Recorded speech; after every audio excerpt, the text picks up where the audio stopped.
Hello students, आज जो topic अपने डिस्कस करने जा रहे हैं वैद्युत रसायन चैप्टर से कोलराउश का नियम व उसके अनुप्रयोग। कोलराउश का नियम व उसके अनुप्रयोग। सबसे पहली बात करें कोलराउश के नियम की कि कोलराउश का नियम क्या है। तो कोलराउश ने किसी भी वैद्युत अपघटय की अनंत तनुता पर मोलर चालकता ज्ञात करने के लिए एक नियम दिया था। तो किसी भी वैद्युत अपघटय की अनंत तनुता या जीरो सांद्रता, पिछले वीडियो में अपने डिस्कस कर चुके हैं कि जब तनुता सांद्रता शून्य हो जाती है तो तनुता अनंत हो जाती है। तो किसी भी वैद्युत अपघटय की अनंत तनुता या जीरो सांद्रता पर मोलर चालकता को ज्ञात करने के लिए कोलराउश ने एक नियम दिया था और बहुत ही सिंपल सा नियम था।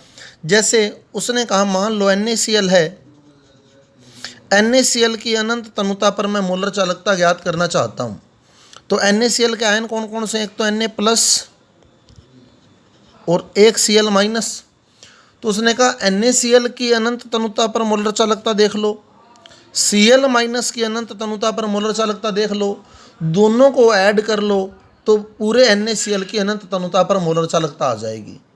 कॉमन सी बात है, किसी भी वैद्युत अपघटय की अगर हम मोलर चालकता निकालना चाहते हैं अनंत तनुता पर, तो उसके धनायन की मोलर चालकता और ऋणायन की मोलर चालकताओं का अनंत तनुता पर योग कर लो तो वही विद्युत अपघटय की मोलर चालकता होगी। जैसे मैं NaCl की मोलर चालकता निकालना चाहता हूँ तो Na प्लस की मोलर चालकता और Cl माइनस की मोलर चालकता मैं ज्ञात कर लूँ तो वैद्युत अपघटय की मोलर चालकता मेरे पास आ जाएगी। तो किसी भी वैद्युत अपघटय की अनंत तनुता पर मोलर चालकता इसको यूँ भी डिनोट कर सकते हैं हम, लैम्डा इन्फिनिटी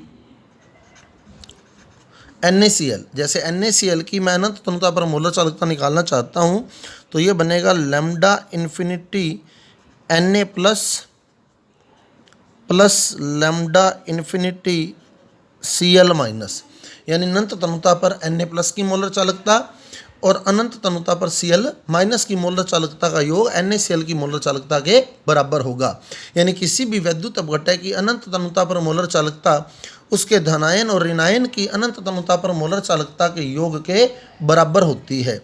ऐसे ही सिंपल लिखे तो lambda infinity equal to lambda plus infinity plus lambda minus infinity, और यहाँ संख्या लग जाएगी m और यहाँ लग जाएगी n। m क्या है? m एक मोल वैद्युत अपघटय से धनायनों की संख्या और n क्या है?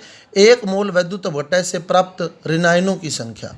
m जो है एक मोल वैद्युत अपघटय से प्राप्त धनायनों की संख्या और n जो है एक मोल वैद्युत अपघटय से प्राप्त ऋणायनों की संख्या। जैसे और एग्जाम्पल देखें, सपोज Na2SO4 है, Na2SO4, तो इसमें Na कितने हैं? 2। तो इसके लिए क्या लिखेंगे? Lambda infinity Na2SO4, Na plus कितने हैं? 2। तो 2 lambda infinity Na plus plus SO4 एक ही है, लैम्डा SO4 माइनस 2 इन्फिनिटी। तो ये Na2SO4 के लिए फार्मूला बन जाएगा। क्लियर? कैसे? देखो Na2SO4 किस में टूटेगा? Na plus SO4 minus 2। अब मैं इसमें लिखूंगा लैम्डा इन्फिनिटी Na प्लस, ये भी लैम्डा इन्फिनिटी Na प्लस, तो 2 लैम्डा इन्फिनिटी हो गए Na प्लस। क्लियर? तो इसलिए 2 लिखा गया। ऐसे मान लो AlCl3 का लिखना है, AlCl3, तो कैसे लिखेंगे? Lambda infinity AlCl3 equal to, इसमें Al कितने हैं? 1, लैम्डा इन्फिनिटी Al प्लस 3 और Cl कितने हैं? 3, तो plus 3 lambda infinity Cl minus, ये AlCl3 का बन गया। क्लियर? तो ये कोलराउश का नियम था, किसी भी वैद्युत अपघटय की अनंत तनुता पर मोलर चालकता उसके धनायन और ऋणायन की अनंत तनुता पर मोलर चालकता के योग के बराबर होती है। अब कोलराउश के नियम के 2 अनुप्रयोग हैं, जिसमें एक तो आता है दुर्बल वैद्युत अपघटय की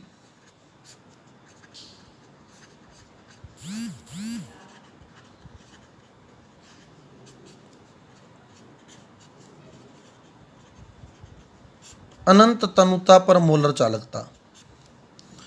दुर्बल वैद्युत अपघटय की अनंत तनुता पर मोलर चालकता 90% न्यूमेरिकल पेपर में इसी का ही आता है। 90% प्रोबेबिलिटी है कि इसी से ही न्यूमेरिकल आता है। वैद्युत रसायन चैप्टर से अगर न्यूमेरिकल आता है तो 90% प्रोबेबिलिटी है कि इसी से ही न्यूमेरिकल आएगा। और बहुत ही सिंपल सी बात है, इसमें वो हमारे को क्वेश्चन क्या होगा, जैसे किसी एक वैद्युत अपघटय की मोलर चालकता ज्ञात करने के लिए कह देगा। जैसे सपोज उसने कह दिया एसिटिक अम्ल की मोलर चालकता ज्ञात करनी है, 3 वैद्युत अपघटय वो हमारे को दे देगा। जैसे उसने इसके लिए हमारे को NaCl की मोलर चालकता बता दी, मान लो X है। NaCl की अनंत तनुता पर मोलर चालकता मान लो X है। HCl की अनंत तनुता पर मोलर चालकता Y है। और सोडियम एसीटेट की अनंत तनुता पर मोलर चालकता Z है। ये वैल्यू पेपर में दी होंगी, यहाँ 390, 190, 290 इस तरह से वैल्यू दी होती है। क्वेश्चन मैं क्लियर कर दूंगा, आपको एक क्वेश्चन लिख दूंगा, सोल्व भी कर लेंगे अपने उसको। तो NaCl की अनंत तनुता पर मोलर चालकता बता दी X है। HCl की अनंत तनुता पर मोलर चालकता बता दी Y है। और सोडियम एसीटेट की अनंत तनुता पर मोलर चालकता बता दी मेरे को Z है। और मेरे को एसिटिक एसिड की अनंत तनुता पर मोलर चालकता ज्ञात करनी है। ये क्वेश्चन इन तीनों की वैल्यू बता के ये क्वेश्चन में पूछ लेता है। अब देखो कैसे ज्ञात करेंगे। हमारे को चाहिए क्या, एक तो CH3COO और एक चाहिए H, CH3COO और एक चाहिए H। अब इसमें से पहले तो ये देखो CH3COO किससे आ सकता है। क्या इसमें CH3COO है, इसमें है, इसमें है, तो ये पड़ा CH3COO। और H चाहिए तो ये पड़ा H। तो हम इन दोनों को जोड़ लेंगे, क्योंकि जब इन दोनों को जोड़ेंगे तभी CH3COOH बन सकता है। क्लियर, CH3COOH तभी बन सकता है जब इन दोनों को जोड़ेंगे। लेकिन जैसे ही हमने इन दोनों को जोड़ा तो हम सिर्फ ये प्राप्त करना चाहते थे, ये एक्स्ट्रा बन गया, साथ में NaCl एक्स्ट्रा बन गया, तो इसको घटा देंगे ताकि NaCl से NaCl कट हो जाए और एसिटिक एसिड हमारे पास रिजल्ट बच जाए। आगे बात समझ भाई, इसकी वैल्यू दी हुई है, इसकी वैल्यू दी हुई है, इसकी वैल्यू दी हुई है और इसकी हमें ज्ञात करनी है। क्लियर, तो हमें ये बनाना है। तो ये CH3COO यहाँ से आएगा, H यहाँ से आएगा, तो हम इन दोनों को ऐड कर लेंगे। तो जब हम इन दोनों को ऐड करते हैं तो NaCl एक्स्ट्रा ऐड हो जाता है, तो उस NaCl को लेस कर लेंगे तो रिजल्ट हमारा यही रहेगा। यानी अब एसिटिक एसिड की जो सीमांत मोलर चालकता या अनंत तनुता पर मोलर चालकता आएगी उसका सूत्र क्या बनेगा, देखें, लैम्डा इन्फिनिटी एसिटिक एसिड, ये हमने फाइंड करना था। इसके लिए हमने क्या किया, सोडियम एसीटेट की अनंत तनुता पर मोलर चालकता प्लस HCl की अनंत तनुता पर मोलर चालकता, ये तो दोनों जोड़ी, माइनस NaCl की अनंत तनुता पर मोलर चालकता। ये काम किया हमने, यानी हमारा जो रिजल्ट रहा वो Z plus Y minus X, ये हमारा रिजल्ट रहा। और 90% यही क्वेश्चन पेपर के अंदर आता है। 90% प्रोबेबिलिटी है, सिर्फ जोड़ घटाव करना है और आपका 2 नंबर का क्वेश्चन पेपर के अंदर आता है ये। अब जैसे एग्जाम्पल देखें, और एग्जाम्पल देखें। सपोज कि मैंने कह दिया यहाँ कि NH4OH की मोलर चालकता ज्ञात करो, अनंत तनुता पर NH4OH की मोलर चालकता ज्ञात करो। और इसके लिए जो मोलर चालकताएं मेरे को दी गई हैं वो एक तो NH4Cl की दे दी X, एक NaCl की दे दी Y और एक NaOH की दे दी Z। ज्ञात करनी है NH4OH की और दी गई है NH4Cl की, NaCl की और NaOH की। तो अब NH4OH की मोलर चालकता मेरे को ज्ञात करनी है। आप अपने आप सोच के देखें कि NH4OH आपको ज्ञात करना है तो NH4OH कहाँ से आ सकता है, बस इतना ही सोचना है आपने कि NH4OH कहाँ से आ सकता है। ये बात निकलते ही आपका आंसर आ जाएगा। NH4OH कहाँ से आएगा, NH4OH, NH4 यहाँ से आ गया, OH यहाँ से आ गया, तो ये NH4OH बन जाएगा। क्लियर, तो इन दोनों को तो हम ऐड कर लेंगे, यानी X प्लस Z कर लेंगे। तो जब हम X प्लस Z करते हैं, NH4OH बनाना चाहते हैं, तो बीच में एक चीज़ और बन गई, देखो NaCl और बन गया बीच में, तो NaCl को लेस कर लेंगे। तो ये हमारा आंसर आ जाएगा इसका x plus z minus y, x plus z minus y. तो इस तरह से हम कोलराउश के नियम का अनुप्रयोग करते हुए बड़े आराम से क्वेश्चन सोल्व कर सकते हैं। अब न्यूमेरिकल देखो इस पे कि क्या न्यूमेरिकल आया इस पे। अब न्यूमेरिकल लिख रहा हूँ मैं इस पे। HAC की मोलर चालकता आपने ज्ञात करनी है, अनंत तनुता पर मोलर चालकता ज्ञात करनी है। HAC क्वेश्चन मार्क है मेरे पास, इसकी अनंत तनुता पर मोलर चालकता आपने ज्ञात करनी है। आपको दी हुई है HCl की 425.9 siemens semi square mol inverse, NaC की 91.0 ohm semi square mol inverse, और NaCl की दी हुई है आपको 126.4 ये अनंत तनुता पर मोलर चालकताएं दी हुई है। HAC की आपने ज्ञात करनी है, HAC की ज्ञात करनी। कैसे ज्ञात करेंगे HAC की? H कहाँ है? ये रहा। AC कहाँ है? ये रहा। तो इन दोनों को ऐड कर लेंगे, यानी इन दोनों का जोड़ कर लेंगे, और एक्स्ट्रा क्या जुड़ गया? NaCl, तो इसको लेस कर लेंगे, यानी इसका घटाव कर लेंगे।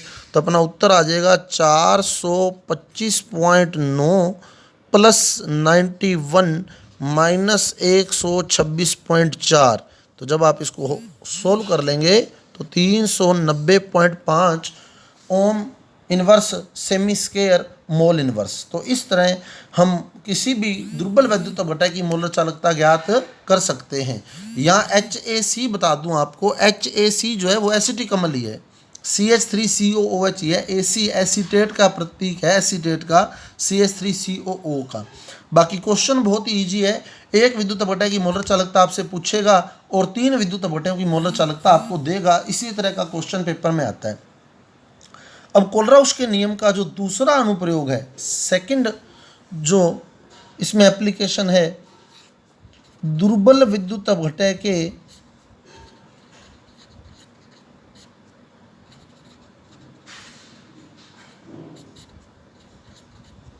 वियोजन या आयनन की मात्रा की गणना, वियोजन या आयनन की मात्रा की गणना की मात्रा कैसे ज्ञात करते हैं। जैसे कल चर्चा करी थी पिछले वीडियो के अंदर कि दुर्बल विद्युत अपघटय वो या तो 10% वियोजित होता है, या 20% या 15%। अब वो कितना वियोजित हुआ है, मोलर चालकता की सहायता से इसका पता हम कैसे लगाते हैं। तो उसका फार्मूला जो है, आयनन की मात्रा अल्फा बराबर C सांद्रता पर मोलर चालकता बटे अनंत तनुता पर मोलर चालकता। C सांद्रता पर मोलर चालकता बटे अनंत तनुता पर मोलर चालकता। अनंत तनुता पर मोलर चालकता कैसे निकालते हैं? ये अनंत तनुता पर मोलर चालकता निकालने का तरीका है। या तो आपको क्वेश्चन में अनंत तनुता पर मोलर चालकता दी होगी, नहीं दी होगी तो धनायन की मोलर चालकता और ऋणायन की मोलर चालकता दी होगी। तो उन दोनों को जोड़ के आप किसी भी वैद्युत अपघटय की अनंत तनुता पर मोलर चालकता बता सकते हैं। और C सांद्रता पर मोलर चालकता निकालने का तरीका होता है 1000 कापा बट्टे C। ये फार्मूला आपने पीछे पढ़ चुके हैं। जिन्होंने पीछे वाले वीडियो नहीं देखे हैं, पहले वो वीडियो देखें, डिस्क्रिप्शन बॉक्स में मैंने लिंक दिया है, तो वहाँ से वो वीडियो देखें। अब बहुत जल्द मैं आपका इसका एक टेस्ट भी लूँगा जो बिल्कुल ऑनलाइन विधि से होगा, जिसमें आप जैसे ही सबमिट करेंगे पेपर, आपके रिजल्ट आपकी स्क्रीन पर शो हो जाएगा कि कितने क्वेश्चन आपने सही किए हैं। तो C सांद्रता पर मोलर चालकता निकालने का तरीका है 1000 कापा बट्टे C, 1000 कापा बट्टे C। और अनंत तनुता पर मोलर चालकता निकालने का तरीका होता है धनायन की अनंत तनुता पर मोलर चालकता प्लस ऋणायन की अनंत तनुता पर मोलर चालकता।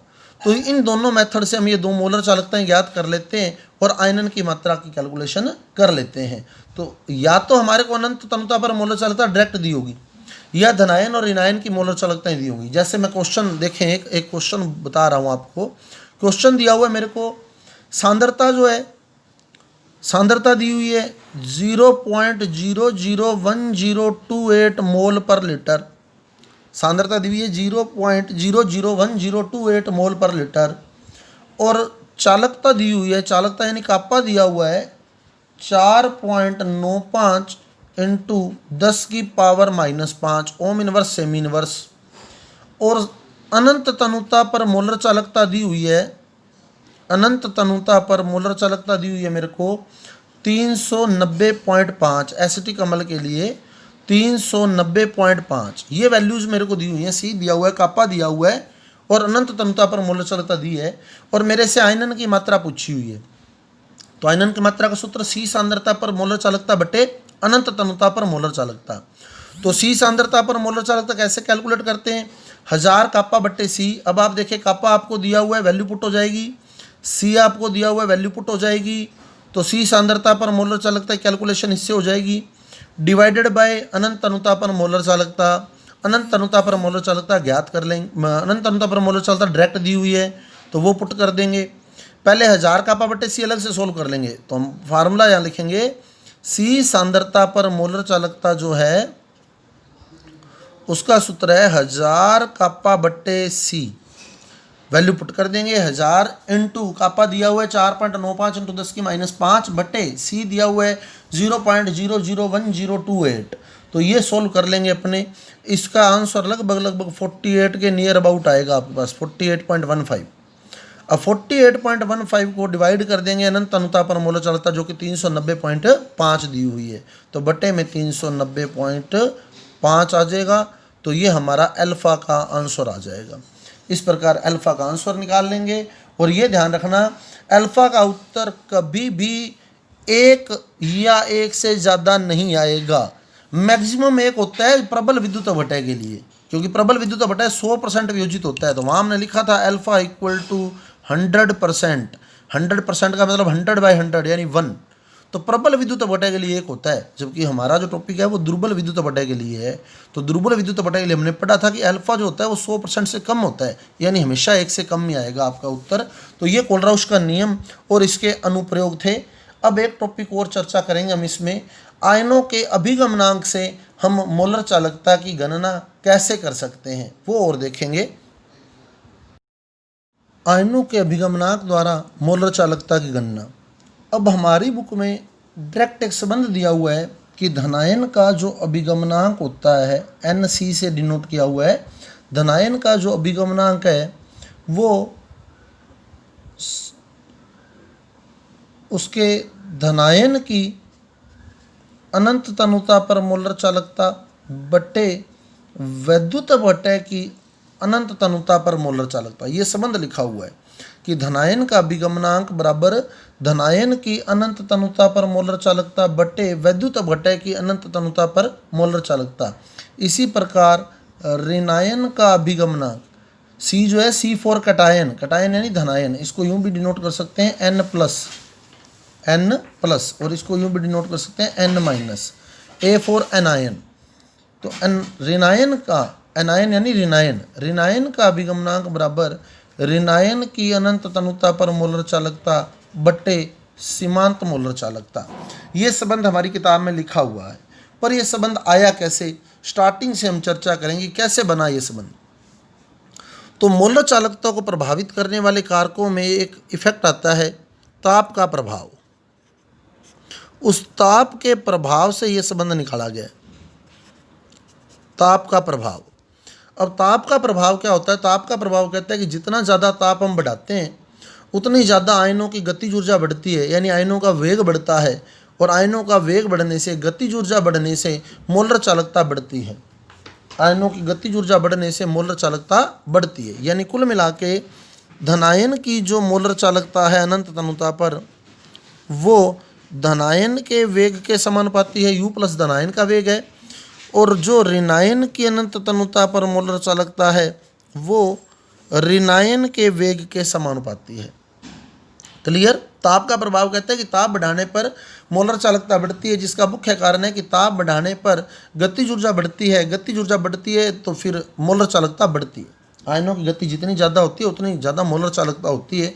तो यही हमने लिखा है, धनायन की मोलर चालकता धनायन के वेग के और ऋणायन की मोलर चालकता ऋणायन के वेग के समानुपाती है।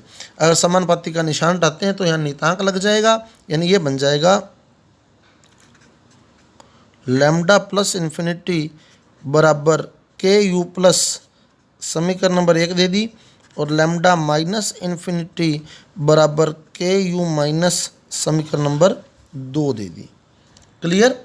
और कोलराउस के नियम के अनुसार किसी भी वैद्युत घटक की अनंत तनुता पर जो मोलर चालकता होती है वो उसके धनायन की मोलर चालकता प्लस ऋणायन की मोलर चालकता के समानुपाती होती है। अब अगर मैं धनायन की मोलर चालकता और ऋणायन की मोलर चालकता का सूत्र लिखूं यहाँ से, समीकरण 1 से लैम्डा प्लस की जगह मैंने दिया के यू प्लस, और समीकरण 2 से लैम्डा माइनस की जगह मैंने लिख दिया के यू माइनस। तो दोनों में से के कॉमन निकल गया, तो के कॉमन निकाल लिया दोनों में से, ब्रैकेट में आ गया you plus plus you minus, ये दे दी मैंने समीकरण नंबर 3। समीकरण नंबर 3। अब समीकरण 1 में समीकरण 3 का भाग देने पर, यानी समीकरण 1 बटे समीकरण 3 करना है हमने, समीकरण 1 बटे समीकरण 3। अब समीकरण 1 देखिए क्या है, लैम्डा प्लस इन्फिनिटी, समीकरण 3 में क्या है, लैम्डा इन्फिनिटी बराबर के यू प्लस बटे के you plus plus you minus, के से के कट गया, क्या बना, लैम्डा प्लस इन्फिनिटी बटे लैम्डा इन्फिनिटी यानी धनायन की अनंत तनुता पर मोलर चालकता बटे वैद्युत अपघटक की अनंत तनुता पर मोलर चालकता बराबर धनायन का वेग यानी धनायन का अभिगमन बटे धनायन का वेग यानी धनायन का अभिगमन प्लस ऋणायन का वेग यानी ऋणायन का अभिगमन, अभिगमन यानी गति। तो ये जो संबंध है धनायन का अभिगमन बटे कुल अभिगमन, इसी को ही हम अभिगमनांक बोलते हैं, धनायन का अभिगमनांक। तो धनायन का अभिगमनांक बराबर, ये धनायन का अभिगमनांक हो गया, क्या बना, लैम्डा प्लस इन्फिनिटी बट्टे लैम्डा इन्फिनिटी। ये संबंध डायरेक्ट दिया हुआ है हमारी किताब में। अब आपको मैंने पूरा क्लियर कर दिया। एक छोटा सा बिल्कुल बात ध्यान रखनी है आपने कि ये जो पॉइंट निकला है ताप के प्रभाव से निकला है।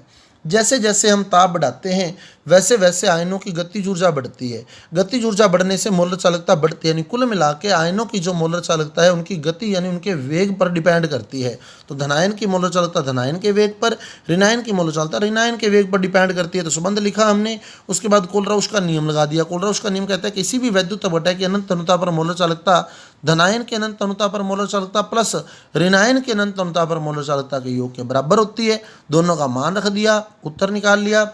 समीकरण 1 में समीकरण 3 का भाग दे दिया। तो जब समीकरण 1 में समीकरण 3 का भाग दिया तो के से के कैंसिल हो गया। संबंध बना अपने पास धनायन का वेग बटे धनायन का वेग प्लस ऋणायन का वेग यानी कुल वेग, धनायन का वेग बटे कुल वेग यानी धनायन का अभिगमन बटे कुल अभिगमन। इसी को ही हम धनायन का अभिगमनांक कहते हैं, NC कहते हैं। क्लियर। तो ये संबंध आ गया, धनायन का अभिगमन बराबर धनायन की अनंत तनुता पर मोलर चालकता बटे वैद्युत अपघटक की अनंत तनुता पर मोलर चालकता। ऐसे ही समीकरण 2 में जब समीकरण 3 का भाग देंगे, समीकरण 2 में जब समीकरण 3 का भाग देंगे तो ऊपर ऋणायन वाली मोलर चालकता आ जाएगी, तो फिर वो ऋणायन का अभिगमन बन जाएगा।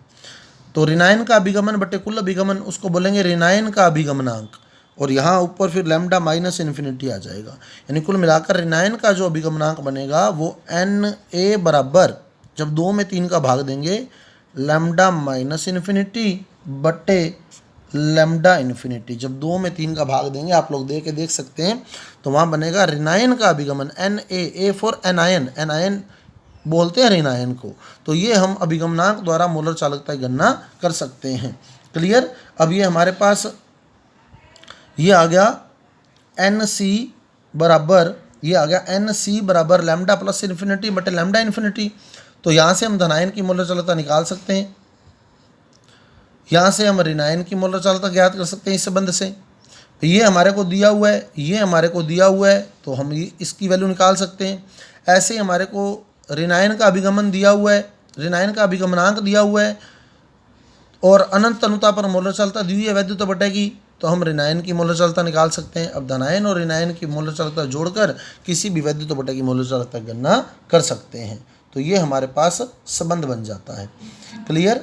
तो ये अभिगमनांक द्वारा मोलर चालकता की गणना थी। तो ये आपका टॉपिक जो है पूरा होता है। अब टेस्ट मैं 2 या 3 दिन में आपको डेट अनाउंस कर दूंगा, तो उसी डेट में आपका टेस्ट लिया जाएगा।